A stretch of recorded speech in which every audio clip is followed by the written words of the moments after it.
All right, let's get to the top 10 of the power rankings. Thanks for the, sorry about the interruption. I had to go play my soccer game indoor. We won 5-2, so it was worth it. Of course, I didn't score a goal today, but that's all right. Okay, top 10 is what we're going to move into now. We left off at 11 was the Titans. And into top 10, it is the Packers at number 10. This is Paddlefoot's team. Packers sitting at 2-1. Week 1, a close game versus Seattle with no effective running game and throwing more interceptions than touchdowns. Ty Montgomery led the team in reception and rushing for a total of 125 yards. And somehow Green Bay did just do enough to win the game. Week 2 was not kind to Green Bay. Unlike the real-life matchup last year, Green Bay was no match for the explosive power of the Falcons' offense. Rodgers had a decent showing with a QBR of 107.5, but this was a tale of the have versus the have-nots. And the Packers did not have an answer for the Dirty Birds. Green Bay puts up 474 yards of offense and scores 34 points in 3 quarters of play in their third game. A-Rod has 382 yards of passing offense with 3 touchdowns and 2 interceptions since he stifled the run game of the Packers as no player topped the 100-yard mark. Randall Cobb told his teammates to hop aboard the Cobb train. Then he proceeded to gobble up 6 passes for 212 yards and 2 touchdowns. Green Bay coming in the number 10 spot. What are your thoughts there, Bogey? Yeah, probably about accurate after the showing. Maybe for having now a 3-1 record, I would think they'd be a little higher, but this is only through week 3, so at 2-1, that's probably about accurate. I thought the haves versus the have-nots comment was going to be funny, but I like how he clarified the difference between have and have-nots. It's kind of hard to be a have-not when you got like an 88 overall team. Week 1 matchup looked like it would have been fun to watch. Seattle is tough. I've been saying that all night. Your Falcons are balanced. You put up points. You know what you're doing. And the CPU's not a pushover, but he was able to get the Bengals and the Bears put away. So, yeah, 10's probably about right, but I would think he'll go up top 6 or 7, I think, eventually. Yeah, definitely helps to have that team in behind you. A-Rod obviously always going to help. All right, number 9 in our list is the Detroit Lions. So we stay in the NFC North. The Lions also at 2-1. Detroit whips up on Arizona in their first game. First quarter was all that was close, and after that it was all Lions. Stafford goes for 358 yards and 70% completion rate. Week 2, the Giants win over the Lions. Sorry about that. Lions win over the Giants in a Week 2 matchup. Golden Tate goes off for 142 yards of receiving and 1 touchdown. The Lions defense did not allow a 100-yard rusher while forcing 3 interceptions by Eli. The Lions wanted to make it 3 straight, but they knew Atlanta was not going to be easy. Even at home, the Lions were outmatched and surrendered 28 points in the second quarter. Free safety Glover Quinn leads the Lions in team tackles and called out his entire defensive unit for not playing better. He is quoted as saying, "If I am making all the tackles, that means the ball is already 7 to 10 yards down the field on every play." He said, "We all have to do better." What are your thoughts on that one? Guar should be ranked higher than 9th. Probably there because he just picked up the game and he hasn't gotten it all figured out yet. He'll beat the CPU. I don't see him having problems with the CPU.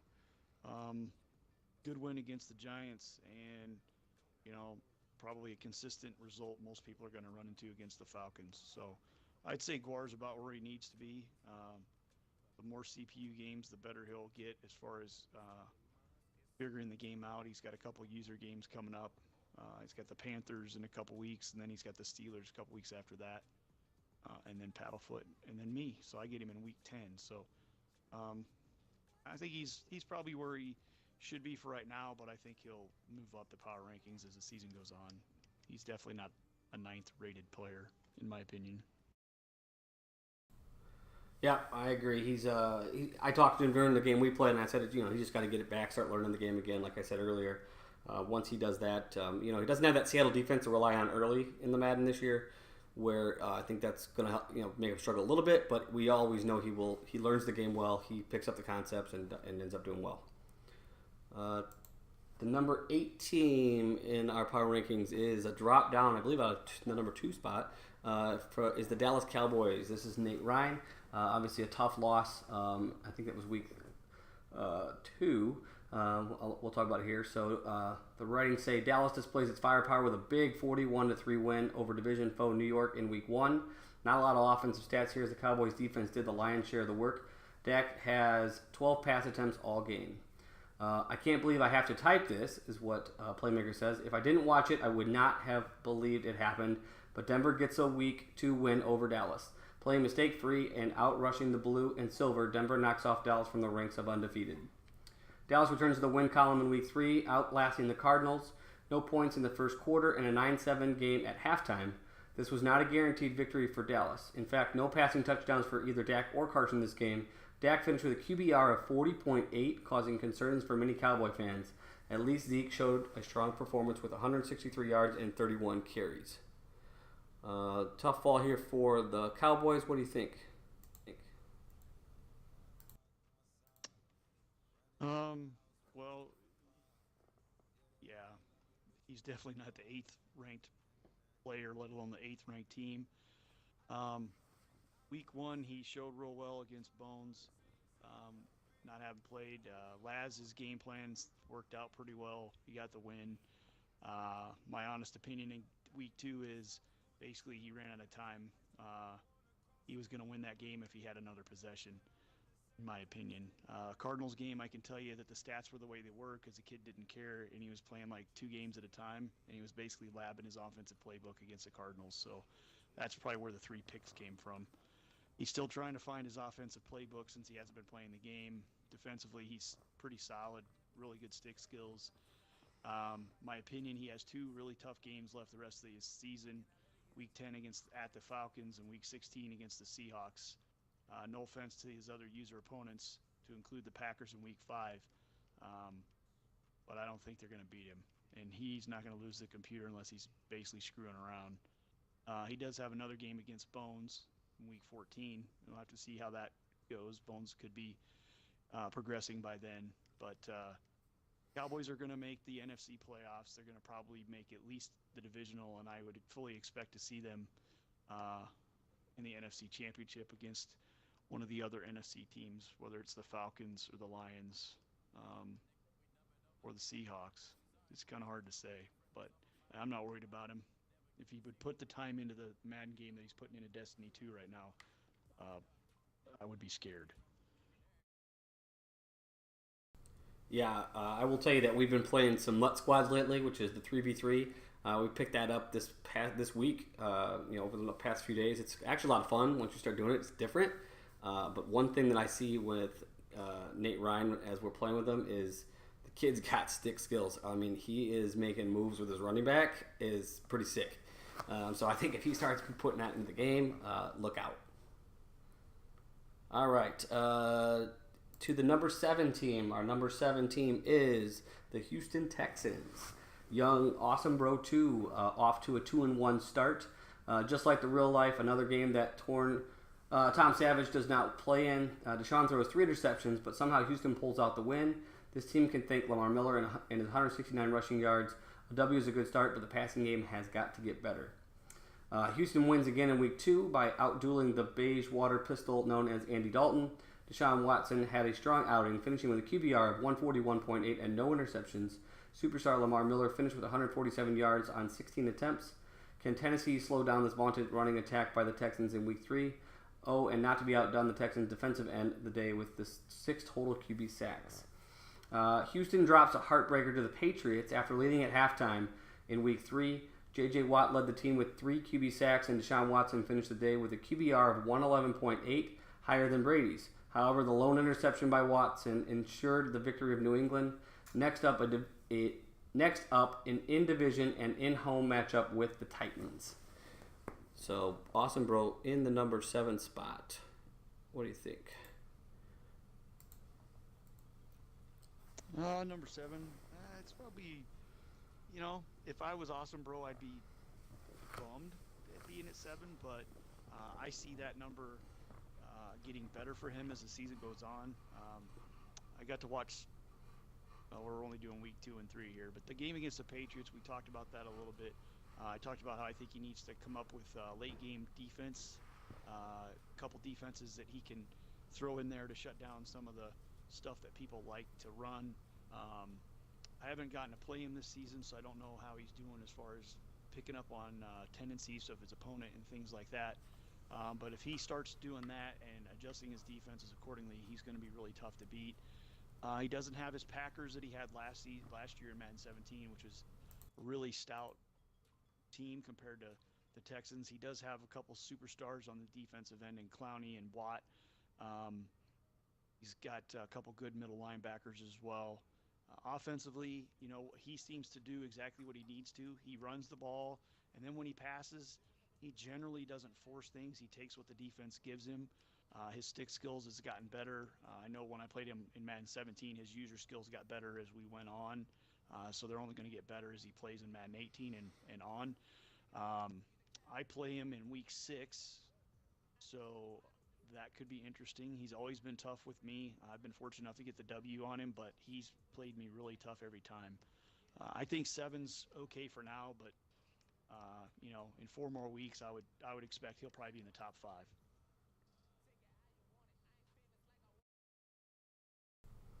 Yeah, like we said earlier, the young bucks, they just get better. Us older guys, we're hoping just to stay status quo.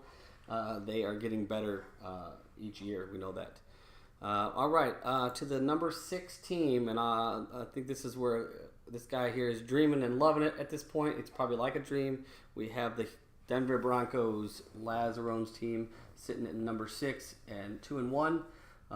Denver loses week 1 versus the CPU Chargers after throwing 4 interceptions and allowing Phillip Rivers to pass for 5 touchdowns. So much for Rivers being over the hill and dissecting the vaunted Broncos defense. The team has peaked in week 2, and the expectations are now changed. For one full game, they nearly played a perfect match. It was close at the end, but high efficiency passing, 8 completions on 9 attempts, and ground attack with an average run of 6.2 yards per carry. Denver did what no one thought they could do and beat the Dallas Cowboys. Denver's riding a 2-game win streak with an impressive second half turnaround versus the Bills.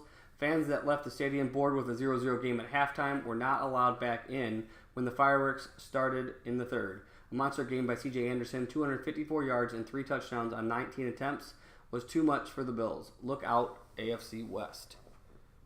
What do you think?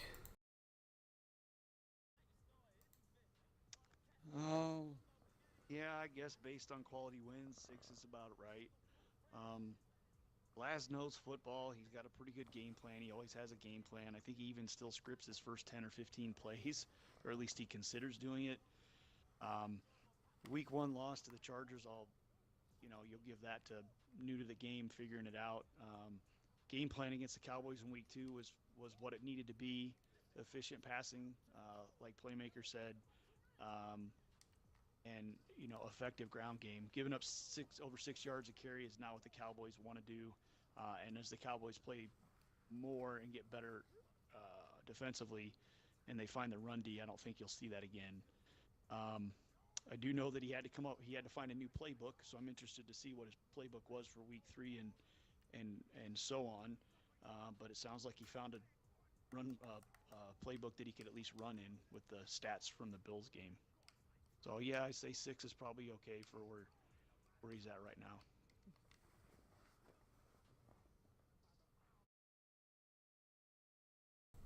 All right, that is going to take us then into the top 5.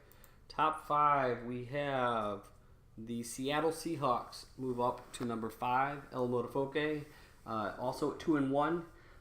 No passing touchdowns for Russell Wilson in week 1. That combined with no ground attack leaves Seattle 0-1 after the first week. At least all other NFC West teams lost as well. Seattle somehow manages to squeak by the powerhouse 49ers in a 23-17 win. Rawls is unable to get to the 100-yard mark, and Russell Wilson throws more interceptions than touchdowns this week. It will be a great Week 3 matchup when they face Tennessee. Seattle has 76 passing yards and blows out the Titans by 24. That's because they kept having such a short field to work with on offense. The game was over at halftime, and many fans left the home stadium early to get ready for work the next day. I think a few players were also part of the exodus. What do you think here? Yeah, it's probably an accurate rating. That week 1 loss to the Packers against Paddlefoot, both good players. I think that's always going to be a tough game, and it's probably a 50-50 split if they play 10 times. beat the computer like he needs to, and the Titans were just giving him the ball left and right, and he didn't have to do much but score points. Not saying that scoring's easy, but when you only have to move the ball like 25, 30 yards to get a field goal or maybe a touchdown, it's not like putting together like 4 or 5 70 to 80-yard drives.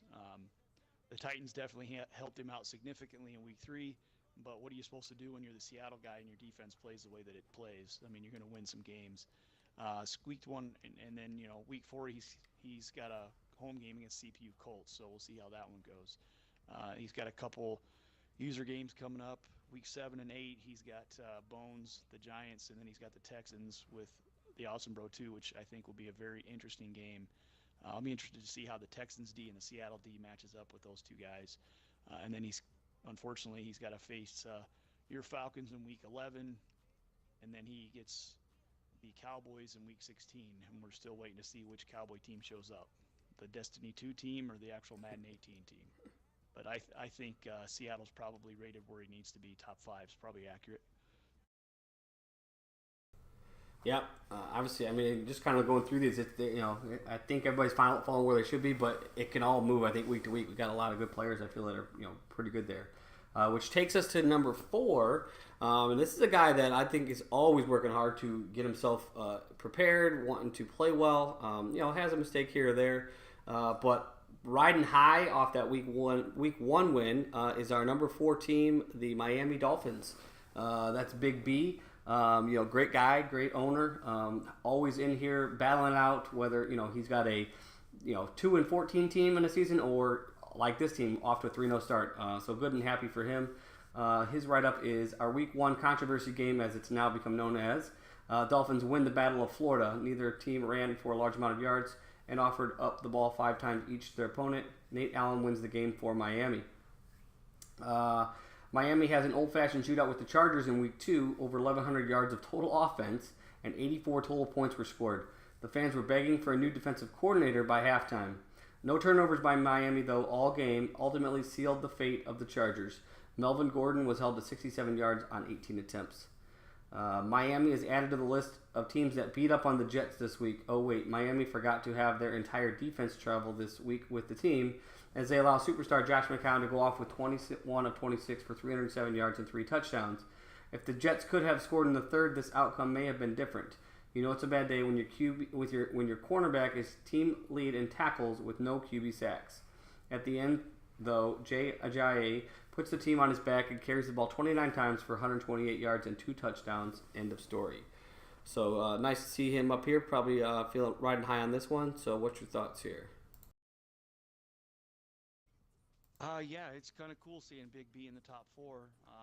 He should be happy with his performance. I mean, in new iterations of Madden, he's been known to struggle against the CPU in the past, but I think maybe he's found that squad that he wants. I believe he uses Tannehill at quarterback and not Cutler. I don't know if that helps or hurts him, but he's winning.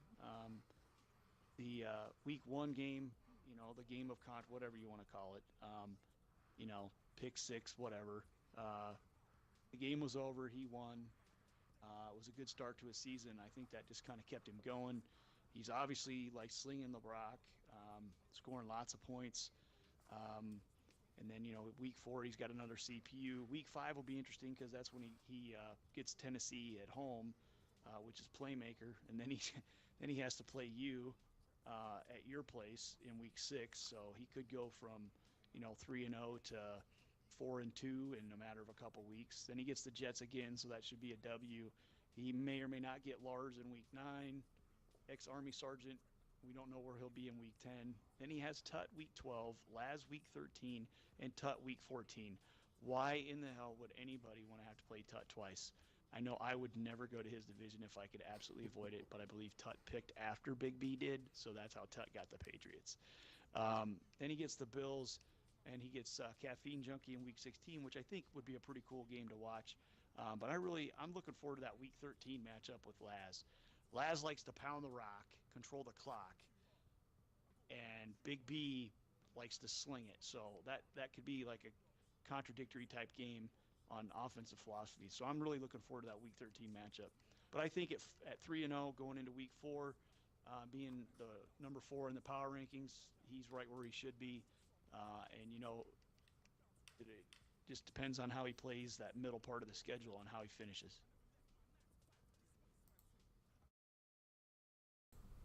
Yeah, off to a good start for him, which is awesome. So, all right, that takes us to the top 3. So this next team moving up the rankings a little bit, looking good start of the season. Our number 3 team is the Cleveland Browns. That is your team, Bogey. So at 3-0, the Browns send a message by not passing more than 8 times and then completing all 8 of them to 5 different receivers. Message received the first week.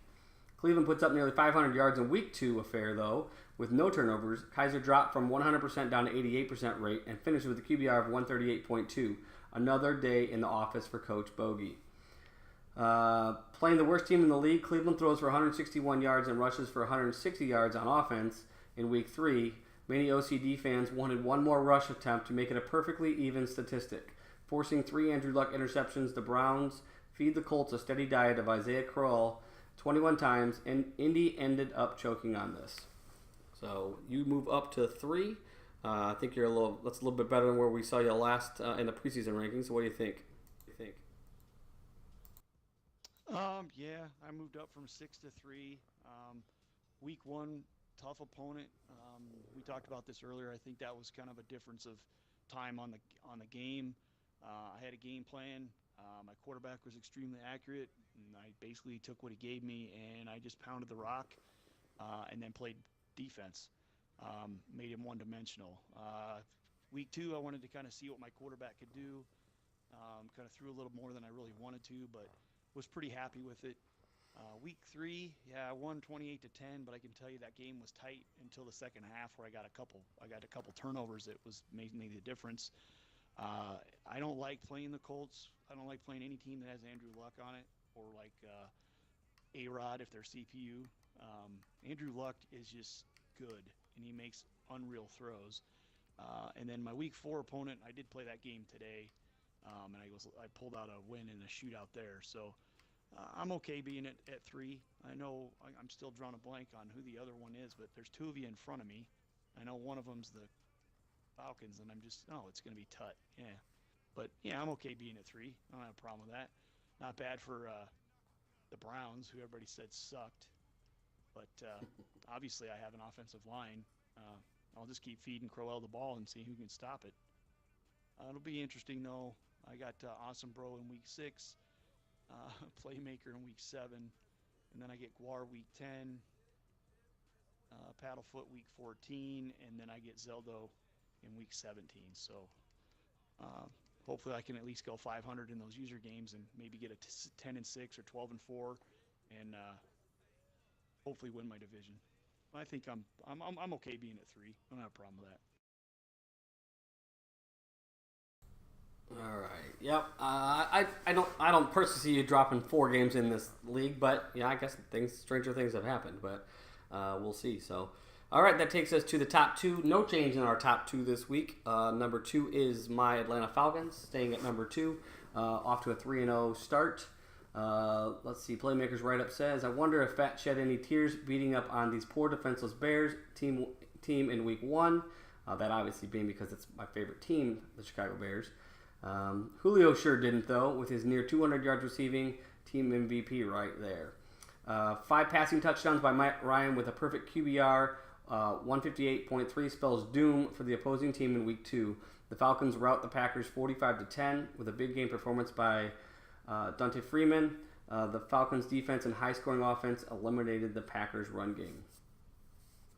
Atlanta cruises to a week 3 win versus Detroit with a score of 41-17. The Lions looked strong to open the game and led after the first, 10-7. Then the old Matthew Stafford took over and proceeded to throw 5 interceptions. Matt Ryan finished the day with an 86% completion rate and 2 touchdowns. With Tampa dropping their first 2 games, Atlanta looks to be already in control of the division." So, what do you think there? Yeah, I'd say that you being at 2 is probably fair. I don't think so. You've had 2 user games. I don't know how many Tut's had. I think he's only had 1, and he won it by 1 point. So I would probably have switched it around and put Atlanta at 1 and New England at 2, just based on user wins or CPU wins, and then by point differential. CPU team actually held you to fewer points than users, which I don't know if that's funny or not, but maybe you were taking it easy on your Bears. Otherwise, everybody else is pressing to get a 50 burger dropped on them. Yeah, 1 and 2 is a toss-up, but I probably would have flipped these. Like I said, your offense is generally balanced. You know how to make your reads. Defensively, you're getting better, getting more comfortable with the game, trying to find a defensive playbook and a defensive scheme. But it'll be interesting. You'll have a week 6. You get Big B. That's always fun to watch Big B play. Then you got the big game. It's right now 1 and 2. It's the Patriots and Falcons play in week 7. You have ex-Army Sergeant week 9, Cowboys week 10, El Motofolk game week 11, the J. Will Buccaneers. They're still the J. Will Buccaneers in week 12. And you get a break with a couple play J. Will again in week 15. And then you get ex-Army Sergeant to close out the year. So if J. Will sticks around, you could have, what is that, 4 or 5 really tough user games to end the season. So it'll be interesting to see how it plays out, but it's going to take a solid game plan and some consistent play calling to beat, in my opinion.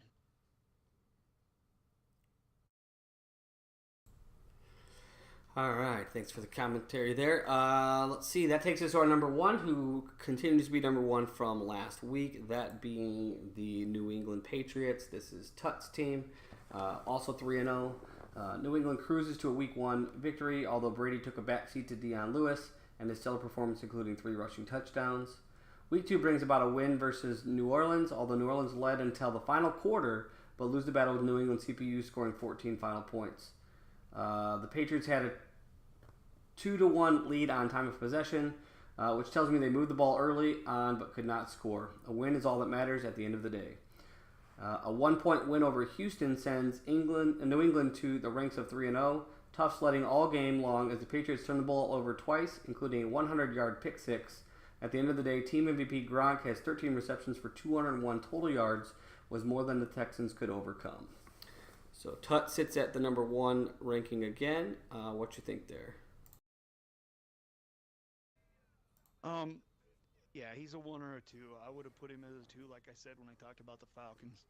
And that's simply because he's had 2 CPU games and 1 user game. In the user game, he squeaked it out with a 1-point win. You've dominated your user opponents. But yeah, this is probably fair. I mean, you and Tut 1 and 2. It could be a Super Bowl preview too. You never know. Tut's got a really good team. He's a really good player, and I say it season in, season out, Madden iteration in, Madden iteration out. Every time the game changes, every time we play, he makes the best adjustments defensively of any player that I see.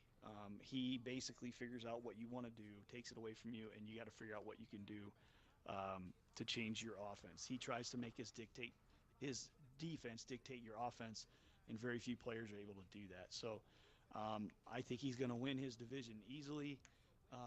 He's probably going to be the number 1 or 2 seed in the AFC, and I expect to see him in the AFC Championship game, and hopefully not in the Super Bowl, because if he's in the Super Bowl, then that means I'm not. So I think it's a fair ranking. It's tough to dethrone the number 1 seed when he goes 3-0, but if I was doing it, I'd have flip-flopped 1 and 2 simply from the user games, like I said. But it'll be interesting to see how Tut finishes out.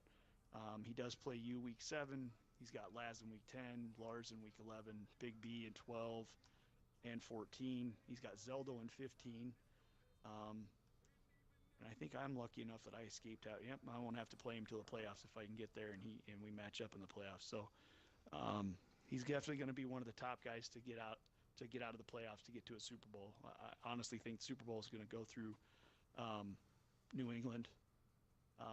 Zeldo or I or somebody else from the AFC is going to have to probably travel to New England to get to the Super Bowl for the AFC. So I'd say it's a fair ranking. I don't agree with it completely, No disrespect to Todd at all. I just think because you've had the 2 user wins, I'd have put you at 1 and him at 2.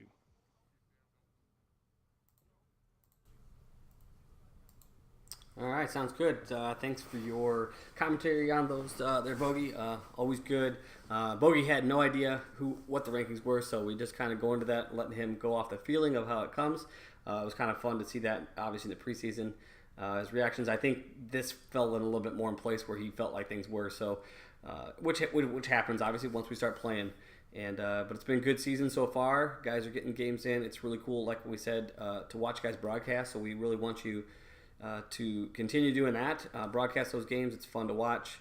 And like I said, also in our last week episode, go out there and check the VOD on the website, so that way if some of us missed the game, we could possibly go back and watch it. And if everybody's broadcasting, it's kind of cool, because then, yes, you can use it as a scouting tool, but if everybody's doing it, it's kind of fair. It's kind of fun. Kind of watch how guys play against users, but bottom line is it's just fun to watch our league play. It just makes us more of a community, and it's a lot of fun. So continue doing that. I'll be back next week. I believe Bogey is working next week. He's on off with me each week now. But I'll be back next week. Should be next Monday again, and I'll probably do it at halftime of the Monday Night Football. We were having too much fun playing the Mutt Squads yesterday that we just didn't break away. So sorry about that, getting out one day late. But Bogey, I'm going to give you 30 seconds to a minute with your final comments and take us out of here. Yeah, it's been a good first 3 weeks. We're in week 4 right now. Everybody seems to be doing a pretty good job of communicating when they're user to user and getting their games in on time. A couple guys have to be on auto for some real life situations that everybody's wishing them the best, and hope everything gets squared away so they can come back and do the trivial things like play video games instead of worrying about like real life matters. But everybody's pulling for those guys. The league seems to be doing pretty well. We've got about half full. Had a couple issues, but those are going to get themselves fixed. And I look forward to the season moving forward, and I think we're going to have a lot of good user-to-user games. Please broadcast your games, and if you can archive them, because maybe your opponent's going to go scout you, but what I like archiving for is I go back and check them out myself to see what I was doing right and what I was doing wrong versus particular defensive sets and calls, and it can help you offensively and defensively by reviewing your own games if you have the time to do it. But please keep broadcasting, because it's kind of a nice change to be able to watch other guys play as well. It kind of gives a little bit more, realism to the league, where you're like watching your opponents and watching them play other users. It's kind of fun. And then always, poking fun at other guys when they make mistakes or they do stupid stuff is always fun too. Like when I watched my co-host play in the other league and take his team into overtime, come back and take it to overtime, get the ball to kick off, and basically eat 8 minutes off of the clock in OT and let the clock expire when he was on first and goal on the 3-yard line and didn't realize the game would end in a tie. So that was kind of funny. So that's even more reason to broadcast. So when somebody does something like that, you can really make fun of them. But yeah, keep it going, guys. You're doing a good job. Keep communicating, keep broadcasting, and let's see if we can get at least 4 seasons in this season, or this Madden. And if we get our games all done quickly and everybody readies up, we can move forward quicker, and maybe we get an extra couple weeks in, because when the holidays hit, we slow down drastically, and that's what kills our progress. So let's try to get some games in quick, get our weeks moving, and get an extra season in, and maybe we can get into season 5, because it's a lot of fun to play the game, and the only way you're going to get better is to keep playing games. The more games we can play, the better everybody gets, the more fun we'll have. So keep it going. All right, thanks, Bogey, for taking us out there. We will see you guys. Well, I'll see you guys next week. Bogey will see you in 2. Get out there, check in with us, lab with us if you want. We will see you guys on the field. Later. Later, fellas.